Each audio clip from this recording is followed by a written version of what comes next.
What's up guys, Shawnthebro here, and we're back for another episode of our Super Smash Brothers and Platform Fighter tutorial series. In today's episode, we are going to be going over sound effects on our menus. We've covered music in this series, and we've also covered sound effects for our attacks, but we haven't covered sound effects on our menus. The process is a little bit different for sound effects on menus, or I should say it typically is, and we want to make sure that we go through all of our different menus today and account for those cases. Plus, sound effects really make the game pop. They give the game a lot of life and they're super important, so we don't want to forget about them. Even though we haven't implemented them yet, that's not because they're not important. They are actually incredibly important, and one of my favorite parts about making a game more fun for the user. The right sound effects go a long way. Before we get started on adding sound effects to our game, if you want to get caught up in the entire Super Smash Brothers and Platform Fighter tutorial series so you can see how we've done things like our damage counters, our attacks, our timers, and a whole lot more, I'll link you to the entire Super Smash Brothers and Platform Fighter tutorial series right here in the top right corner. Alternatively, if you only care about sound effects, that's perfectly fine. You don't have to follow along with the whole series to follow along with this episode, but I do recommend that you check out the other episodes of sound effects. This will give you some insight into why we're doing the sound effects in the menus this way and how they are a little bit different from game sounds and other types of sound effects in our game. I'll link you to the first episode of sound effects in the Platform Fighter and Super Smash Brothers tutorial series right here in the top right corner. With that out of the way, we're ready to get started. So this is a code and blueprint tutorial series. The first thing that we need to do is add our sound effects. I've created a folder for today's episode called Sounds. You can go to your file explorer and do this, or you can just right click in here, go New Folder, and then call it Sounds or Sound Effects. I already have one, so I don't need to do this. And then in here, I've added my sound effects, the same sound effects that we have for our fighting game. The menu sounds folder here. So I made a new folder in there called menu sounds, and we have these different sound effects. To add sound effects to your game, you can just download some sound effects from somewhere and then put them in the folder in your file explorer. So if I am to right click on this folder, go to show and explore, I get my file explorer here, and you can see I've just added WAV files, WAV, for my different sound effects that I want to support for my menu sounds. Once I put them in this folder, Unreal will automatically import them when we open it up, and we will get these UAsset files. Additionally, you can go to Import, which will pull up the folder that you were last in Unreal, and you can go to your projects folder, Unreal Projects, SSB Template, Content, Sounds. And if I had these files in this folder here, I can just go ahead and click on all of them and open them up, which will import them and add them here in the content browser. These don't have to be WAV files, by the way. That's just the type of audio file I have in here right now. Here are the sounds that we have.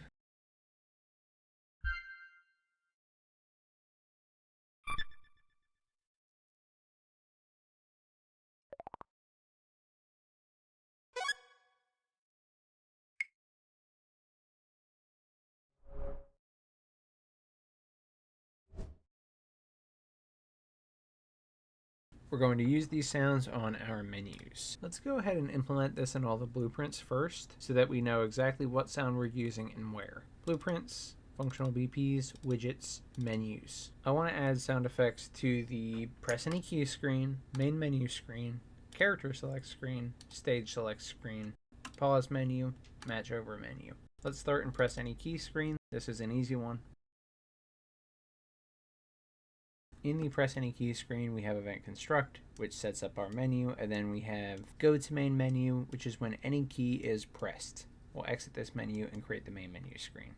At this point, I'll probably do it before removing parent, which means we're destroying this widget. I will come in between these nodes, play sound 2D, hook this up here, and we can play our sound effect. So this can be whatever sound really. We can go ahead and use confirm one sound wave.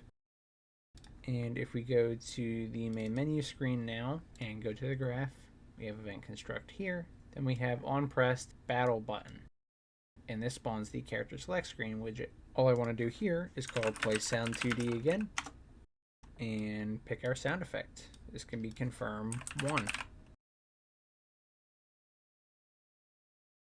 Now this sound effect will play when we go to the character select screen. If we press the exit button instead, we quit out of the game right away with no prompt, so there's no real need for a sound there. But we could add one and a small delay if we wanted to ensure the sound effect played fully before quitting out of the game. Character select screen. And go to the event graph. We should go to where we're spawning the stage select screen, which is here on press continue button, and we should add our play sound 2D with confirm 1. Next we have our stage select screen. We come in here. Let's look for our on press continue button. This is when we load the level or the stage. Now we don't have level streaming in the platform fighter yet, so this is a hard open level. This means it's simply going to tear down the entire existing level and load up this new one. When we support level streaming in the series, it will eliminate any issues with this. However, for the time being, what we should probably do is play the sound effect first. The sound may not play completely correctly when transitioning to this new level. We could do it before the switch on the current stage selection and hope that it finishes before we get to this, but this is going to happen insanely quickly, so that likely won't matter. We'll add our sound effect in here of confirm P1. I just copied and pasted this from the character select screen widget, but you can also just play sound 2D and search for your sound effect again. Then we have our pause menu.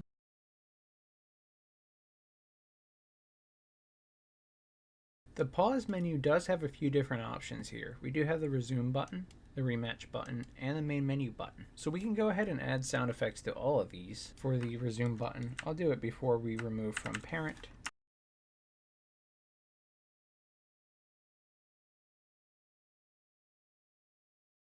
For the rematch button, we can do it at the start here.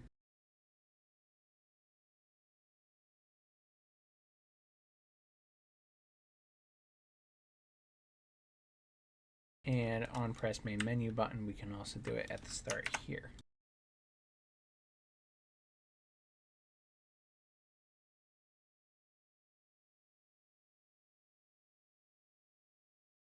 Okay, and then lastly we have our match over menu, which looks like this. And we have two inputs here.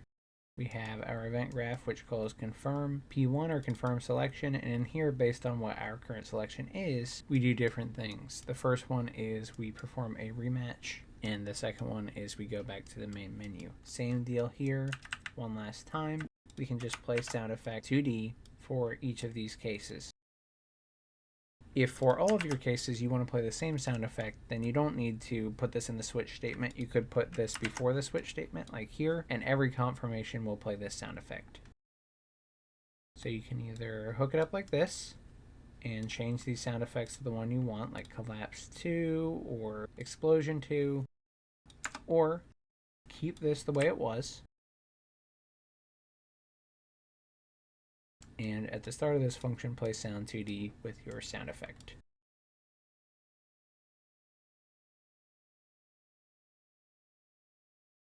But either way, once you're done, then all of your menus should have sound effects for confirming selections, and that's good.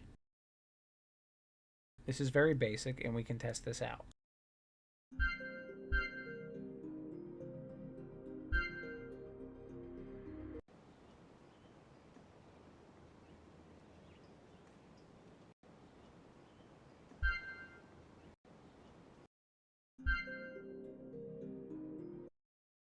So you'll notice that whenever we transition levels, we didn't hear a sound effect, which I mentioned would probably happen. That's something that level streaming will solve, so we don't really have to handle this case, but if you wanted to, you could add an arbitrary delay or create a sound effect and then listen to its completion before proceeding. I genuinely don't think those are the right calls for our game, so I'm not going to do them, but they are open to you if they work for your game.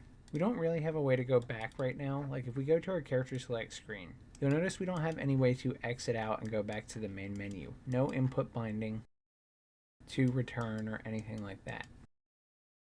And because of this, that means We don't have a need for our back sound effects yet, but we surely will. However, one thing you'll notice about all of our different menus is now they're doing pretty much the same thing. Whenever we proceed or select an option, we play sound 2D. Instead of calling play sound 2D and passing in a hard-coded sound effect everywhere we go, we do have the option of calling a unique function that we make, like a C++ function that handles all logic related to playing sound effects, or in this case 2D sound effects, meaning we don't factor in things like location and attenuation, and we could just pass it a sound effect. This is a very easy thing to do, and it would clean this up. However, I do think we could clean it up even more by making our inputs on our menus more generic. And we started doing this with our widget navigation interface in the code. So we have functions for moving up, down, left, and right on our menus. But we should also add confirm and back functions on here, and we can play sound effects when these things happen. This will allow us to always play certain sound effects during certain actions, and we don't have to set it up on every single menu for every single input.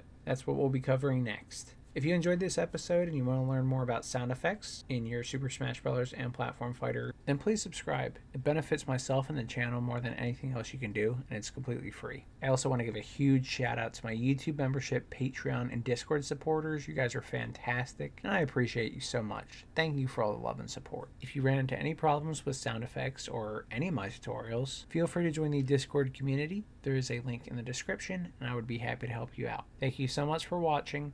I'm Shawnthebro, and I'll see you in the next one. Goodbye, guys.